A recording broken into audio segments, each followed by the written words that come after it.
அப்படியே முந்திரி பழத்தை பறித்து அதை அப்படியே சாப்பிட்றோம் பாருங்கள். கீழே இருக்க ஒரு பழம். இந்த விதையை மட்டும் இருக்கிற இந்த முந்திரி கொட்டை விதையை வந்து இப்படி எடுத்துகிட்டு திருப்பி மரத்துக்கு கீழே போட்டுருணும், இல்லைனா மரத்துக்காரங்க சண்டைக்கு வந்துடுவாங்க. இந்த பழத்தை நம்ம சாப்பிடுவோம். அதுபோல் இங்கே இருக்கிற பழத்தை பூரா நீங்கள் பறித்து விதையை மட்டும் கீழே போட்டுட்டு பழத்தை சாப்பிடலாம். இப்போ வந்து நான் முந்திரி பழம் திங்க போகிறேன். பாருங்கள், வெயில் டேஸ்ட்டாக இருக்கும், செம்ம டேஸ்ட்டாக இருக்கும். இந்த அடிப்பகுதியை தான் முதல்ல கடிச்சு, இந்த மேல் பகுதியாக இருக்குது இப்படி தானே தொங்குது. ஆமாம், இதான் அடிப்பகுதி. இதை நல்லா புளிஞ்சு சாப்பிட்டா நல்லாயிருக்கும் டேஸ்ட்டாக.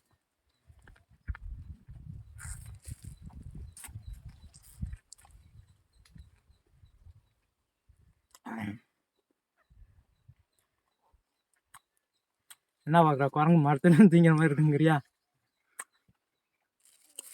செம்ம டேஸ்ட்டாக இருக்கும் மக்களே. வெயிலுக்கு இந்த மாதிரி 4-5 பழம் சாப்பிட்டு போகலான்னு வந்தோம்.